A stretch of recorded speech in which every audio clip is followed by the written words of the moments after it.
साथियों, आज एक मैं नए टॉपिक में बात करना चाहूँगा। Hello everyone, good morning sir. I am M.K. Jaiswal, ये पे सुल्तानपुर से। नया टॉपिक मतलब जैसे कि आप सबके सामने तो झूठे रहिए सर, आप सबके सामने तो जुड़े रहिए सर, क्योंकि मेरे यूट्यूब चैनल पर लास्ट जानकारी आपको हमेशा ऑन ह्यूमन राइट्स के बारे में वीडियो मिलते रहेंगे और यह जानकारी बहुत ख़ास है, इसलिए लास्ट तक जुड़े रहें। साथियों, किसी के झूठ को पकड़ने के आज मैं कुछ तरीके बताने का प्रयास करूंगा। अगर वीडियो पसंद आए तो लाइक और कमेंट जरूर करिएगा। कहीं गलती हो तो कमेंट में बताइएगा भी भाई आप यहाँ गलत बोल रहे हैं, इससे मुझे बहुत खुशी होगी। तो उस टॉपिक में मैं अगला वीडियो ज़रूर लेकर आऊँगा आप सबके लिए। तो मैं एक बहुत बुनियादी मुद्दे से बात शुरू करता हूँ। वह यह है कि कोई सच बोल रहा है या झूठ कैसे पता लगाएं। आप में से तो कुछ लोग ऐसे होंगे जो चाह के भी झूठ नहीं बोल पाते होंगे। बोलते होंगे तो उनके चेहरे पर ऐसा भाव आ जाता है कि झूठ बोल रहे हैं कि सच बोल रहे हैं, ये छिप नहीं पाता। ऐसा लोगों के बारे में एक बहुत प्रसिद्ध कवि हरिवंश राय बच्चन, आपने नाम सुना होगा, अमिताभ जी के पिताजी और अभिषेक बच्चन के दादाजी। उन्होंने एक बड़ी अच्छी पंक्ति लिखी थी खुद को संबोधित करते हुए, अगर छिपाना जानता तो जग मुझे साधु समझता, शत्रु मेरा बन गया है छल रहित व्यवहार मेरा। यानी मुझे छिपाना नहीं आता, अगर मुझे छिपाना आता तो लोग मुझे साधु समझते हैं, पर मैं छिपा ही नहीं पाता तो मेरी कमज़ोरियाँ, मेरी गलतियाँ सामने आ जाती हैं सर, और लोग समझ जाते हैं कि मैं साधु नहीं, मैं एक बहुत ही सामान्य व्यक्ति हूँ। पर आप में से कुछ लोग शायद ऐसे भी हों जिनको बहुत सफाई से बात छिपाने की अदा आती हो। आपको ना भी अगर आता हो तो आपके आसपास कुछ ऐसे लोग हैं या होंगे जो झूठ बोलते हैं और बड़ी सफाई से बोलते हैं, ये बिल्कुल कायदे से हैं। उनके बारे में भी एक बहुत प्रसिद्ध शायर ने एक शेर लिखा है, वसीम बरेली, शायद नाम सुना होगा आपने, बहुत प्रसिद्ध शायर हैं। वो कह रहे हैं कि वह झूठ बोल रहा था बड़े सलीके से, मैं एतबार ना करता तो क्या करता। ऐसे भी लोग होते हैं। अब दिक्कत यह है कि हम जिस सोशल सेटिंग में हैं, यानी जिस समाज में हैं, जिन संबंधों में हैं, हमारे बहुत सारे फैसले इस बात पर टिके होते हैं कि हमसे जो व्यक्ति बात कर रहा है वो सच बोल रहा है कि झूठ बोल रहा है। और ऐसी कोई मशीन तो नहीं है कि हम जान लें। तो फिर लोग क्या करते हैं, बहुत छोटा बच्चा झूठ नहीं बोलता है क्योंकि उसके पास झूठ बोलने की कोई वजह नहीं होती, उसे झूठ बोलने की समझ भी नहीं होता। बहुत छोटा बच्चा जब झूठ बोलने सीखता भी है तो पकड़ा जाता है क्योंकि उसको झूठ बोलने की अदा नहीं आती है। सूरदास के काव्य में एक बड़ा अच्छा प्रसंग है जिसको यूँ समझ लीजिए कि कृष्ण जी ने मक्खन खा लिया है और उनकी माँ को पता लगा कि मक्खन गायब हो गया है। माँ ने बच्चे से पूछा, बेटा मक्खन गायब हो गया, तुमने तो नहीं लिया। कृष्ण जी के मुख पर मक्खन जबकि लगा हुआ है और चेहरे पर, नाक पर, सब जगह वो लगाए हुए हैं और बड़ी ही मासूमियत से कह रहे हैं, नहीं मम्मी मुझे तो नहीं पता मक्खन कहाँ चला गया। अच्छा, मम्मी भी बहुत खुश हो रही हैं उस अदा पे, उस बचपन को देख के कह रही हैं, बेटा तुमने तो नहीं लिया होगा, मैं जानती हूँ। कृष्ण जी ने कहा कि मम्मी मैंने तो नहीं खाया, पता नहीं किसने खा लिया। तो मम्मी कह रही हैं कि बेटा मैं जानती हूँ तुम तो खा ही नहीं सकते हो, तुम तो बहुत ही अच्छे बच्चे हो, चलो हम मिलकर ढूंढें कि किसने खाया मक्खन, कहाँ चोरी हो गया। वो दोनों ढूंढ रहे हैं। अब बच्चा नहीं समझ पा रहा है कि बच्चे की चोरी पकड़ी जा चुकी है, क्योंकि बच्चों को झूठ बोलना नहीं आता है। सीखते हैं समय के साथ साथ, हम सब ने सीखा है, आपने भी सीख लिया होगा शायद, लेकिन बहुत छोटे बच्चों को नहीं आता है झूठ बोलना। बोलते हैं क्योंकि बच्चों के पास अपने डिफेंस का एक ही मैकेनिज्म झूठ बोलना। जब उनको लगता है कि फंस जाएंगे, जब उनको लगता है कि पिटाई हो जाएगी, तो झूठ बोलना एक डिफेंस मैकेनिज्म है। वह झूठ बोलते ही पकड़ लिए जाते हैं और फिर पिटते हैं, फिर दो पिटाइयाँ जब 2-3 बार पिटाइयाँ हो जाती हैं तो 1-2 गलत काम की और एक झूठ बोलने की भी होती है। अलग से धीरे धीरे बच्चे अभ्यस्त हो जाते हैं, क्योंकि झूठ ऐसे बोलना है कि पकड़ा ना जाए। और फिर वह जब थोड़े मैच्योर होते हैं और किशोरावस्था में आते हैं तो वहाँ तक आते आते झूठ ठीक से बोलने लगते हैं। किशोरावस्था में उनकी उम्र में एक ऐसी चीज़ें भी होती हैं, फिजिकल चेंज होते हैं, जो उनका पर्सपेक्टिव चेंज होने लगता है। पेरेंट्स, उनके दोस्त कम, दुश्मन ज़्यादा नज़र आने लगते हैं। ये आप भी जानते होंगे कि झूठ बोलने की वजह बढ़ जाती है, अपना गैंग हो जाता है दोस्तों का। उस गैंग में सारी बातें होती हैं, कितना बताएं। जो ज़रूरत पड़ने पर अगर पेरेंट्स बहुत अच्छे हैं तो झूठ की ज़रूरत नहीं। टीचर्स बहुत हैं, बहुत अच्छे हैं, जो झूठ की ज़रूरत। सर, उपाय हैं, बहुत मीनिंगफुल नहीं है, लेकिन हाँ ऐसा होता था गांव में। अब पुलिस क्या करें? पुलिस को हज़ारों, लाखों, करोड़ों मामले सुलझाने होते हैं। बहुत सारे क्रिमिनल केसेस होते हैं, जो कुछ सिविल केसेस होते हैं। तो सिविल से तो पुलिस का ज़्यादा लेना देना नहीं है, पर क्रिमिनल तो है ही। क्रिमिनल का मतलब जिसमें हत्या हो या बड़ी चोरी हो, डकैती हो, बलात्कार हो, या वो सब क्रिमिनल केसेस हुए। अब पुलिस के पास तरीका यह तो एक तो है नहीं कि वह लोगों से पूछे क्या हुआ, बताओ भाई, नोट कर लें। और जो व्यक्ति पुलिस के पास गया, यदि पहली बार अपराध किया है और बहुत इनोसेंट व्यक्ति है, गलती से हो गया, तो फिर भी हो सकता है कि बातचीत में बता दें कि वह मुझसे गलती हो गई सर, ऐसी सी बात है। पर जो दाग है वो अभ्यस्त है, हैबिचुअल है। उसको अच्छे से पता है कि पुलिस कभी भी पूछ ले कि क्या बोलना है, क्या नहीं बोलना है। पुलिस पूछ पूछ के मर जाएगी, लेकिन मामला साफ हो नहीं पाएगा। फिर पुलिस अपने तरीके पे आ जाती ना, 3rd डिग्री कहती है, अच्छा रुको, चलो ज़रा साइड में चलो। फिर उसको मार मार के या बिना मारे उतना दबाव बना के, फिल्मों में आपने देखा होगा कि एक पुलिस ऑफिसर इन्वेस्टिगेशन कर रहा है और पड़ोस के कमरे से आवाज़ आ रही है, वो कुछ नहीं कर रहा है। जब गया इन्वेस्टिगेशन पे तो उनके एक जूनियर को बोल के गया कि पड़ोसी कमरे से आवाज़ें आनी चाहिए बहुत तेज़ से, और बीच में आके ऐसे बोलो, ऐसे बोल देना कि जब मैं बात कर रहा हूँगा और अब ऑफिसर बात कर रहा है कि भाई बता देना कितना परेशान करेगा, बता दे। इतने में एक पुलिस वाला आता है कि सर, वो साथ वाले कमरे में जो चिल्ला रहा था उसकी मौत हो गई।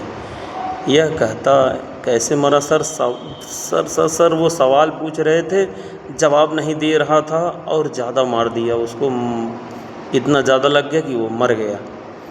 फिर यह कह रहा, कोई बात नहीं, लाश तो सुलटा दो किसी की साइड में, किसी को बताना मत। फिर इससे पूछते हैं, हाँ भाई बताएगा?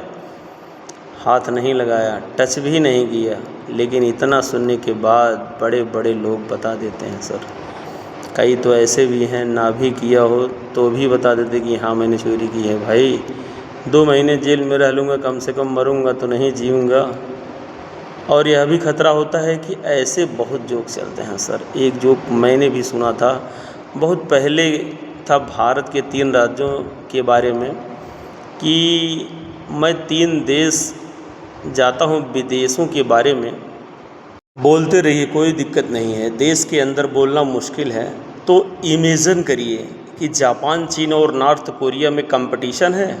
एक व्यक्ति गुम हो गया, उसे ढूंढना है। पुलिस को पहले जापान को चांस मिला, तो जापान ने 7 दिन लगा दिए। कैसे किया? सारे सैटेलाइट उसका फ़ोन ट्रैक किया और जो उसकी लोकेशन है वह सब ट्रैक करके फिर पूछताछ करके आखिरकार उसको ढूंढ लिया गया।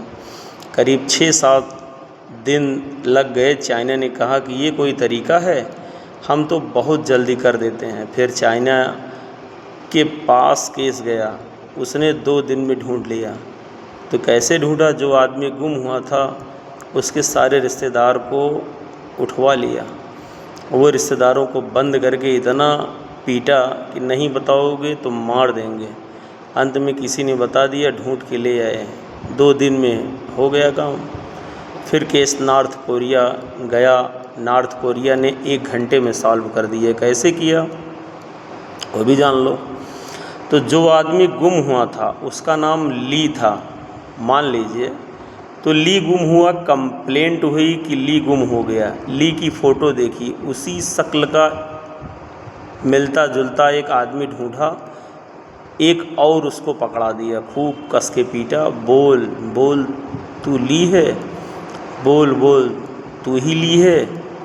और 2 घंटे बाद वह बोला, हाँ मैं ही ली हूँ जी। और कमरे के सामने दिखा कि ली पाया गया। उसकी शक्ल थोड़ी बदल गई है, पर ये है ली ही। किसी से पूछ लो, वो बोल रहा था कि मैं ली ही हूँ, क्योंकि उसको पता है कि वरना मैं पिटूँगा। और ज़्यादा तो इन्वेस्टिगेशन के प्रोसेस में 3rd डिग्री का मतलब ये होता है कि किसी को मार पीट के या बिना मारे पीटे ऐसा दबाव बना लिया जाता है कि जिस दबाव को वो झेल नहीं पाएगा। कभी कभी यह भी होता है कि पड़ोस की जगह से आवाज़ ये नहीं आती कि मर गया। फिर क्या होता है, किसी से पूछते हैं कि देख भाई बता दे। वह कहे, सर मैंने कुछ नहीं किया। चल कोई बात नहीं। एक आदमी आकर बोलता है कि सर इनके पेरेंट्स को और बच्चों को उठवा लिया है, क्या करना है। और वो जो सुल्तान नाम का कसाई है उसके पास भेज दिया, मरवा दें या रखना है जिंदा शाम तक। अब ये कह रहा है कि 1 घंटा रुको, अभी फिर देखते हैं। ये कह रहा है कि भाई बता दे, नहीं बताएगा तो फिर उसको बोलते हैं यार 1 घंटे में अगर यह बता दे तो ठीक है, वरना पूरा ख़ानदान साफ़ कर देना। करेगा नहीं, लेकिन उस समय उस व्यक्ति को लगेगा कि मैं ख़त्म, परिवार ख़त्म, पुलिस को शौक़ नहीं है ये सब करने का। उसके ऊपर दिक्कत ये है कि इतने केसेस हैं, सॉल्व न करें तो टीवी चैनल अखबार पीछे पड़ जाते हैं सर, कि कैसी पुलिसें कोई काम नहीं करती है। सॉल्व करने के जो वैध तरीके हैं वो उनके लिए बहुत यूजफुल नहीं हैं। दबाव उनके ऊपर भी बहुत ज़्यादा है। और इस वजह से एक संकट हमेशा रहता है कि हम किसी आरोपी से, किसी एक्यूज्ड से, किसी गवाह से सही बात कैसे पूछें। और 20th सेंचुरी में 19th सेंचुरी के अंत से कहना चाहिए कि कमाल होना शुरू हुआ तकनीक के क्षेत्र में। और ऐसा कमाल भी हुआ कि अब हम किसी व्यक्ति से सही बात जान सकते हैं, इसके बावजूद कि वो बताना नहीं चाह रहा है। और ऐसी तकनीकें बहुत सारी हैं। 3 प्रमुख तकनीकें हैं जिन पर आज हम बात करेंगे। उनमें से एक तकनीक का नाम है पॉलीग्राफ, एक का नाम है नार्को एनालिसिस और एक का नाम है ब्रेन मैपिंग। तो पहले थोड़ा समझते हैं कि क्या फिर अंत में इस मामले में आएंगे कि इनको कंपलसरी करना ठीक रहेगा या नहीं रहेगा। इनकी जो एडमिसिबिलिटी है, इनको एविडेंस के तौर पर मानना, वो अपने आप में ठीक है या उसमें कुछ खतरे हैं, वो सब बातें उसके बाद समझेंगे। वो 3 तकनीक हैं और हम तकनीकों को अगर हमें समझना हो कि कौन सी तकनीक है, एक शब्द है जिससे हम बात शुरू करेंगे, उसको बोलते हैं डीडीटी। डीडीटी सुनते ही आपको बचपन वाला याद आ गया होगा। अपना है ना ये वो डीडीटी नहीं, इसको बोलते हैं डिसेप्शन डिटेक्शन टेक्निक। डिसेप्शन मैं उम्मीद कर रहा हूँ कि आप समझ पा रहे होंगे, डिटेक्शन भी समझ पा रहे होंगे, और टेक्निक तो खैर कोई बात ही नहीं है। डिसेप्शन का मतलब है धोखा, कि आप कुछ छिपा रहे हैं, झूठ बोल रहे हैं या सच नहीं बोल रहे हैं। डिसीव करना, धोखा देना, डिटेक्शन का मतलब पहचान लेना, और टेक्निक का मतलब तकनीक। यदि कोई आपको धोखा दे रहा है तो उस धोखे को पहचान लेना कि तकनीक, इसको बोलते हैं डिसेप्शन, डिटेक्शन, टेक्निक। और फ़िलहाल हमारी दुनिया के पास 3 तकनीकें हैं जो फ्यूचर में बहुत ही अलग किस्म का होने वाला है। अभी जो तकनीक है वह 3 है, मैंने जो आपको बताया। एक का नाम है, क्या है, पॉलीग्राफ। दूसरे का नाम है नार्को एनालिसिस, और तीसरे का नाम है ब्रेन मैपिंग। अच्छे से समझते हैं कि होता क्या है, और कल को मान लीजिए समझ लेंगे, और उसके बाद में मैं आपसे पूछूंगा क्या करना है। इसमें चाहिए सरकार को, राज्य को, सुप्रीम कोर्ट को, फिर देखेंगे आपकी राय क्या बनती है। पहले जान तो लो कि मामला क्या है। शुरुआत करते ही पॉलीग्राफ से कि पॉलीग्राफ क्या चीज़ है। पॉलीग्राफ के लिए एक शब्द आपने और सुना होगा कि उसको बोलते हैं लाइट डिटेक्शन टेक्निक। कभी आपने सुना है कि झूठ पकड़ने वाली मशीन भी होती है? कुछ लाइट डिटेक्टर को ही बोलते हैं पॉलीग्राफ। पॉलीग्राफ उस मशीन का नाम है जो झूठ पकड़ती है। इसीलिए सामान्य भाषा में बोलते हैं कि झूठ पकड़ने की मशीन या लाई डिटेक्टर। अगर आपको थोड़ा सा और समझना हो तो इस मामले में तो आप, एक फिल्म आई थी 2010 में, आपने सुना होगा। उस फिल्म का नाम था राइट या रॉन्ग। आप में से कितने लोगों ने यह फिल्म देखी है? कमेंट बॉक्स में ज़रूर बताना। सर, बस 3 लोगों ने देखी है क्या? चलिए देख लीजिए इसी बहाने। यह फिल्म लगभग पूरी तरह से इसी डेस्ट पे बेस्ट है। सनी देओल इसमें एक कैरेक्टर हैं जिसके ऊपर टेस्ट किया गया था और टेस्ट फेल भी हो गया था। ये टेस्ट फेल क्यों हो जाता है? कोई बहुत समझदार आदमी टेस्ट को फेल कर देता है। इससे भी मन ना माने तो एक टीवी पे प्रोग्राम आया था कुछ साल पहले जिसका नाम था सच का सामना। यह आपने तो शायद देखा होगा। आपकी जनरेशन की बात है, 5 साल 7 साल पहले लगभग मेरे ख्याल से आया था। राजीव खंडेलवाल एक एक्टर हैं, वो इसको होस्ट करते थे। 2 इसके सीजन्स आए थे, कोई कमी आई थी, ये फिर बंद हो गया था। बड़ा ख़तरनाक प्रोग्राम था। इसमें जो पार्टिसिपेंट्स थे उन्हें इस मशीन के सामने बैठना होता था और उनसे पर्सनल लाइफ में सवाल पूछते तो झूठ बोलेंगे तो मशीन बोल देगी कि झूठ बोल रहा है, और सच बोलेंगे तो प्राइज़ भी मिल जाता है। रिश्ते टूट जाते थे। उसके बाद उनके परिवार के लोग साथ में बैठे होते हैं वहाँ पर। अब सोचिए कि एक पति पार्टिसिपेंट है, पत्नी बहुत खुश होके आई और आज मेरे पति का टेस्ट है, प्राइज़ मिलेगा, यानी सरप्राइज़ मिलेगा। उसी में एक सवाल ऐसा आया कि पति ने जवाब दिया बड़ा अच्छा सा, कुछ भी पूछा कि क्या किसी और को पसंद करते हैं आजकल? पति ने कहा नहीं, तो मशीन बोली झूठ बोल रहा है। अब उसके बाद क्या बचा? प्राइज़ मिल भी गया तो घर तो जा नहीं पाएगा पैसे लेके, फिर पिटाई होगी। उसके बाद तो एक टीवी पर प्रोग्राम चल रहा था कि सच का सामना, कहीं मौका मिला तो एक एपिसोड ज़रूर देखिएगा। बहुत डिफेंस हुई थी इस पर। उस पर बाद में फिर वो बंद ही हो गया था।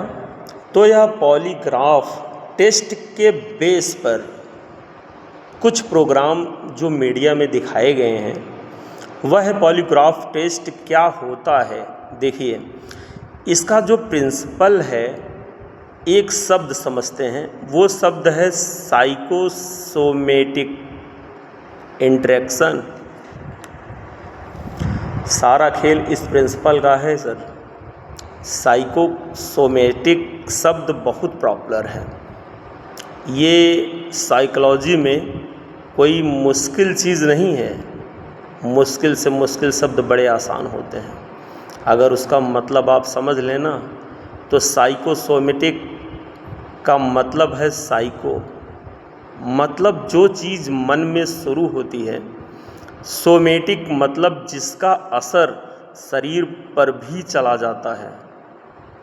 फिलॉसफी की दुनिया में और अभी साइकोलॉजी की बात करेंगे तो बहुत लंबे समय से एक डिबेट रही है कि जो हमारा सिस्टम है, अब जो एक ह्यूमन बीइंग्स है, क्या हम शरीर हैं?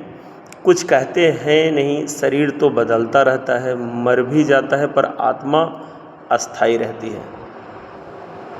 आत्मा है भाई या नहीं तो कैसी है? इसका प्रमाण तो कुछ है ना, या नहीं है? तो एक एग्जाम्स हैं, मान्यताएं हैं। अधिकांश धर्म मानते हैं कि इस चीज़ को, कई दार्शनिक मानते हैं, पर आत्मा को किसी ने देखा तो नहीं है, साबित तो नहीं किया गया कि वो तो एक एग्जम्पशन है। तो कोई कहता है कि नहीं, हम आत्मा हैं, हम शरीर नहीं हैं। कोई कहता है कि शरीर भी है, आत्मा भी है। इनके बीच में एक इंटरेक्शन होता रहता है। जैसे डेकार्ड, एक फिलासफर ने कहा, भारत में आमतौर पर माना गया है कि हम शरीर नहीं हैं, हम आत्मा हैं। शंकराचार्य जी ने कहा कि कई लोगों ने कहा कि इस पर कई डिस्कस करेंगे कि आत्मा और चेतना को लेकर जो लेटेस्ट टेक्नोलॉजिकल डेवलपमेंट्स हैं, रिसर्च हैं, वो क्या संकेत कर रही हैं। बहुत इंटरेस्टिंग आजकल हैं चीज़ें ये वाली, और हो सकता है कि सभी धर्मों की मान्यताएं एग्जैक्टली साबित ना हो पाए सर। अगर विज्ञान ने कुछ और एक्सपेरिमेंट उस रास्ते पर कर लिया है तो और विज्ञान का धर्म है। झगड़ा सदियों से चला आ रहा है सर। धर्म की मान्यताएं होती हैं कि विज्ञान और उनमें से कुछ को साबित कर देता है, कुछ को खारिज कर देता है। ये सब चलता रहता है, नॉर्मल बात है सर। तो साइकोसोमेटिक का मतलब यह हुआ कि चेतना या मन में शुरू होने वाली कोई चीज़ हो, यदि शरीर पे भी असर पैदा कर दे तो उसको बोलते हैं कि साइकोसोमेटिक। जैसे आप चिंतित होते हैं, जब आपका मूड ख़राब होता है तो मूड ख़राब होने की वजह क्या है? एक फीलिंग होती है, फीलिंग एक मन की बात है। जैसे ही मूड ख़राब हुआ एक फीलिंग की वजह से, वैसे ही आपका एक्टिव होने का मन नहीं करता है, आपकी बॉडी पैसिव हो जाती है। लोग कहते हैं कि चलो घूम के आते हैं सर, कहते हैं नहीं यार, मन नहीं कर रहा है, मूड नहीं है, शरीर भी काम नहीं कर रहा है, थका थका लग रहा है। किसी को एंग्जाइटी होती है, बहुत चिंता होती है, तो चिंता के साथ बॉडी में कुछ कुछ वाइब्रेशन होने लगती है। किसी को डिप्रेशन होता है और उसकी बॉडी एग्जैक्टली काम करना ही नहीं चाहती, मतलब काम करना बंद कर देती है। इसका मतलब मन में होने वाली समस्याएं हमारे शरीर पर भी असर डालती हैं सर। इसको बोलते हैं साइकोसोमेटिक इंटरेक्शन। तो पॉलीग्राफ की शुरुआत जिस व्यक्ति ने की थी बहुत पहले 19वीं सेंचुरी में, उसका नाम था लोम्ब्रोसो। आप नेट पे मालूम करिएगा कि लोम्ब्रोसो एक बहुत कमाल का आदमी है, जिसकी बात हम कभी करेंगे एक वीडियो के बारे में, इस बारे में बनाएंगे, ज़रूर बनाएंगे। कोई व्यक्ति अपराध क्यों करता है, अपराध करने की वजह क्या है? इस व्यक्ति ने एक किताब लिख दी कि the criminal man, the criminal man नाम से किताब लिखी है, आप पढ़िएगा ज़रूर। उसमें जो व्याख्या दी गई है वो व्याख्या यह कहती है कि ये लोम्ब्रोसो व्यक्ति है जो मॉडर्न क्रिमिनोलॉजी है उसका फादर। उसको बोलते हैं कि इटली के व्यक्ति थे जो 19वीं सेंचुरी के अंत में 1876 के आसपास काम कर रहे थे। इटालियंस में किताबें भी लिखी हैं उस पर। उस इटालियंस की जो सबसे प्रसिद्ध किताब है लउओमा डेलिनक्वेंटे, इटालियन भाषा में है। उसका इंग्लिश अनुवाद है द क्रिमिनल मैन। आप पढ़िएगा ज़रूर सर, और ना समझ में आइए तो कमेंट में करिएगा, मैं आपको समझाऊंगा अगला वीडियो बनाकर, उसमें मैं ज़रूर दूंगा।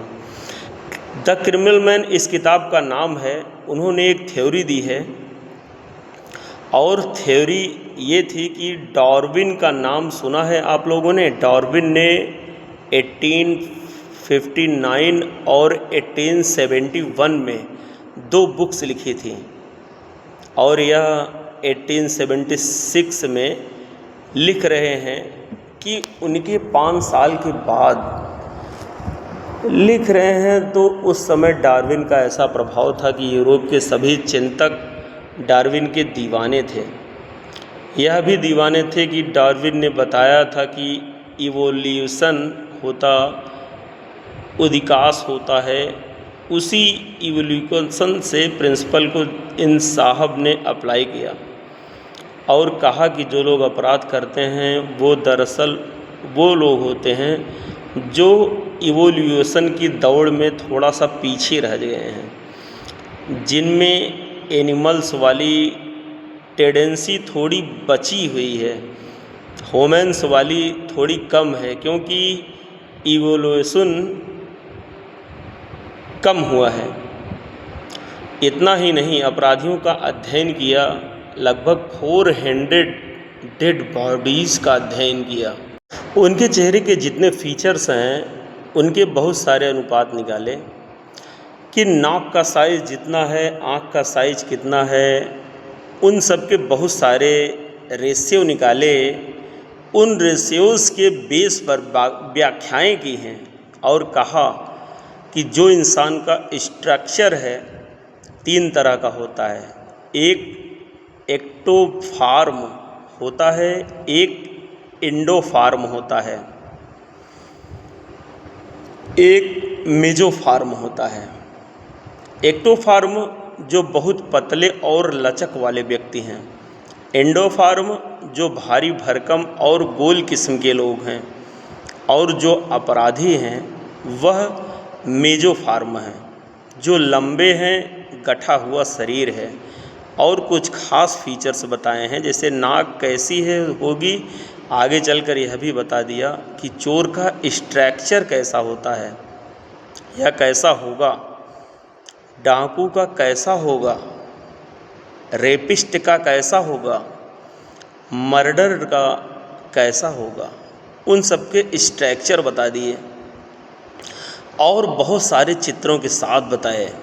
अगर आप चित्र देखना चाहें तो यह उनकी किताब के कुछ चित्र हैं जो आप इंटरनेट से भी डाउनलोड करके देख सकते हैं। इस हद तक की व्याख्या की है उस किताब में, और आजकल जो व्याख्या चल रही है वो तो बहुत ख़तरनाक है। जैसे कल ही मैं एक रिसर्च पढ़ रहा था कि एक व्यक्ति स्कूल में टीचर था और उसकी हरकतें थोड़ी सी ख़राब थी स्कूल के बच्चों के साथ, तो उसको जेल हो गई। उसके घर में एक गोद ली हुई बेटी भी थी, तो वह भी चिंता थी कि सरकार को जैसे ही जेल हो गया उसको, तो उसकी तबीयत ख़राब हुई, चेकअप हुआ, MRI हुआ और पता लगा कि उसके ब्रेन में एक नस है जो दबी हुई है और वो प्रेस हो रही है। लगातार छोटी सर्जरी हुई, वो नस ठीक कर दी गई, और जैसे ही ठीक किया गया, उसका आपराधिक व्यवहार ख़त्म हो गया। जो जेल गया था एकदम नॉर्मल ह्यूमन बीइंग हो गया, एकदम हर जगह से ठीक हो गया। उसको याद भी नहीं कि वह क्या करता था। सरकार ने स्टडी की कि फिर उसको छोड़ दिया गया। इसमें कोई खतरा नहीं है। वो अपने घर पे रहने लगा, काम करने लगा, एकदम ठीक हो गया। लगभग 6, 7, 8 महीने बाद फिर वो इंसान वैसे होने लगा। फिर चेकअप हुआ, फिर से वो एक ट्यूमर जैसा हिस्सा उसकी उस नस को प्रेस कर रहा था। और तब एक व्याख्या ये आने लगी कि कहीं ऐसा तो नहीं कि हम अपराध इसलिए करते हैं कि क्योंकि हमारे ब्रेन में कुछ डिसफेक्शन हो गया है। और यदि ब्रेन में डिसफेक्शन है तो वो बेचारा कहाँ है, जिम्मेदार हुआ। वो तो उसके ब्रेन की जो एनोमली है वो जिम्मेदार हो गई ना। बड़ी व्याख्याएं हैं सर इस किताब में। कोई बोलता है कि सोशल रीजन्स है अपराध के, कोई बोलता है कि इकोनॉमिक रीज़न है। जैसे मार्क्स से मेरा मतलब है कि मार्क्सवादी लोग जो बोलते हैं आर्थिक वजह होती है कि अपराध के पीछे कुछ लोग मानते हैं कि नहीं, व्यक्ति अपनी चेतना से अपराध करता है। वह जिम्मेदार होता है कि क्योंकि उसके पास एक फ्रीडम ऑफ कॉन्शियंस होती है, या जिसको आप एक शब्द सुना होगा कि संकल्प स्वातंत्र्य होता है, फ्रीडम ऑफ विल होती है। ये बहुत डिबेट्स हैं, इन पर कभी और बात करेंगे विस्तार में सर, और किसी वीडियो में। अब यह समझिए कि इस लोम्ब्रोसो नाम के आदमी ने पहली बार एक मशीन बनाई जिसको आप पॉलीग्राफ का बहुत इनिशियल एग्जाम्पल मान सकते हैं। एक ग्लव बनाया, दस्ताना, जो अभियुक्त होता है उसको दस्ताना पहनाते थे तो पानी में हाथ डालते थे, क्वेंस पूछते थे। थ्योरी सिर्फ इतनी सी थी कि अगर यह झूठ बोलेगा तो उसका बीपी कम हो जाएगा, और उसका ब्लड प्रेशर नापते थे। बहुत ऑथेंटिक नहीं था, लेकिन पहला प्रयास उस व्यक्ति ने किया। उसके बाद 1915 में यानी 1915 में अमेरिका में एक व्यक्ति थे मार्स्टन नाम का, उन्होंने प्रयास किया कि फिर 1921 में एक लार्सन नाम के आदमी अमेरिका में पुलिस के, उन्होंने बहुत प्रयास किया और करते करते बहुत डेवलप करने के बाद आज जो पॉलीग्राफ होता है, आज के पॉलीग्राफ में 3-4 चीज़ें हम लेके चलते हैं। यह पॉलीग्राफ हो रहा है एक महिला का। मेन प्रिंसिपल क्या है? साइकोसोमेटिक इंटरेक्शन हम पूछेंगे सवाल, और बुनियादी प्रिंसिपल हैं कि जो हम झूठ बोलते हैं हम थोड़े से अनईजी होते हैं, थोड़ा घबराते हैं, बेचैन होते हैं कि सच बोलना सबसे बढ़िया होता है सर। सच बोलने में आपको याद नहीं रखना पड़ता है कि मुझे क्या बोलना है, क्या नहीं बोलना है, कहाँ से बोलना है। और झूठ बोलने वाले की मेमोरी बहुत शार्प होनी चाहिए, वरना आप 50 जगह झूठ बोलेंगे और 51वीं वजह जब कंट्राडिक्शन कर देंगे तो वैसे ही फंस जाएंगे। यानी झूठ बोलना बड़ा मुश्किल है और बड़ा गलत काम होता है। तो जब हम झूठ बोलते हैं तो हमें थोड़ी सी बेचैनी होती है। तो बेचैनी से क्या क्या होगा? हमारा बीपी बढ़ेगा, हमारी जो सांस की गति है वो भी बढ़ेगी, रेस्पिरेशन। फिर यह भी हो सकता है कि उस समय हमें पसीना ज़्यादा आने लगे, स्वेटिंग होने लगे। यहाँ तक हो सकता है कि जो हमारी स्किन है, स्किन में जो इलेक्ट्रिकल एक्टिविटी है, उसकी जो प्रवृत्ति है, हमारा पूरा शरीर इलेक्ट्रिकल एक्टिविटी से चलता है। जानते हैं कि नहीं सर? इसको हम आगे समझेंगे। अभी थोड़ा सा वो जो चेंज हो सकती है, आप आँख से आँख मिलाकर बात नहीं कर पाते हैं झूठ बोलते हुए। इसीलिए जो लोग हैं वो आई कांटेक्ट से समझते हैं कि सच है कि झूठ है, चेहरे के भाव से समझते हैं। फिर आप सच बोल रहे हैं कि झूठ बोल रहे हैं, आराम से बात करेंगे। झूठ बोलते हुए आपका बॉडी मूवमेंट करेगा, कुछ ना कुछ लगेगा, क्योंकि आप असहज, और उस समय इन सारे प्रिंसिपल को मिला के यह तय किया गया कि हम 3-4 एक्टिविटीज़ को जज करके समझ सकते हैं कि आदमी झूठ बोल रहा है कि सच बोल रहा है। यानी जब आप आँख से आँख मिलाएंगे तो तुरंत समझ जाएंगे कि झूठ बोलने वाला इधर उधर देखेगा, एक स्थिर नहीं रहेगा। उसके चेहरे के हाव भाव से आप समझ जाएंगे कि ये सच बोल रहा है कि झूठ बोल रहा है। ये जो मशीन है ना, इसमें क्या क्या है, इसमें आप देखेंगे कि एक तो अगर आप ध्यान से देखेंगे तो आप तो उनकी अंगुलियों में कुछ लगा हुआ है। ये जो अंगुलियों में है इसको बोलते हैं इलेक्ट्रोडेट। और इलेक्ट्रोडेट क्या होता है, आपको आइडियाज़ हैं कि जो इलेक्ट्रिकल से सिग्नल्स को कन्वे करने या रिसीव करने की इंस्ट्रूमेंटेड होते हैं या डिवाइसेस होते हैं। इससे क्या होता है कि इससे यह पता चलता है कि जो स्किन है, जब कोई झूठ बोलेगा तो उसकी स्किन की इलेक्ट्रिकल एक्टिविटी चेंज होने लगती हैं।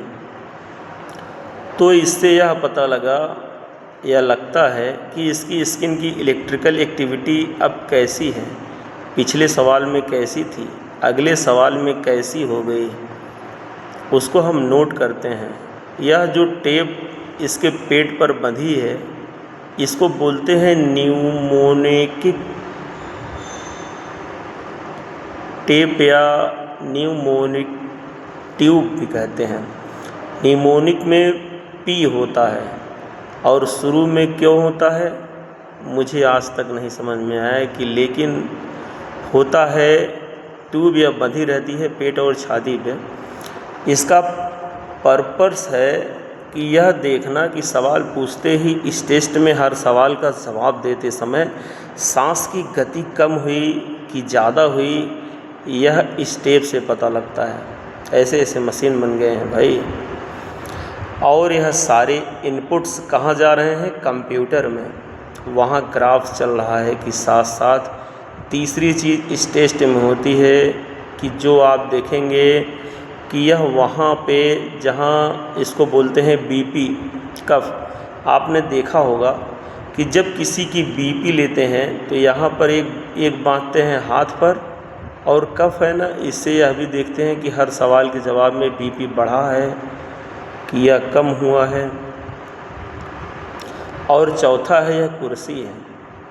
वह सामान्य कुर्सी नहीं होती है, यह कुर्सी इस व्यक्ति की वज़न बीच बीच में कि साइड में है कि आगे की तरफ है, पीछे हैं, कितनी मूवमेंट हो रही हैं, किस सवाल में वो चेक करती है।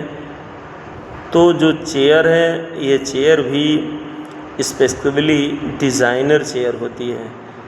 अब क्या होता है कि इस व्यक्ति को बुला लिया और पहले इसको पता होता है टेस्ट हो रहा है, उसकी परमिशन से ही वह टेस्ट होता है। ऐसा नहीं कि हमारे देश में फिर पहले प्री टेस्ट होता है और इंटरव्यू जो व्यक्ति टेस्ट करेगा, जो एक मनोविज्ञान की समझ रखता है, अपराध विज्ञान की समझ रखता है, क्वेश्चन बनती है, प्रश्नावली बनती है, पहले इसको बताते हैं कि देखो भाई ये टेस्ट आपने अपनी मर्ज़ी से दिया है, तनाव की बात नहीं है।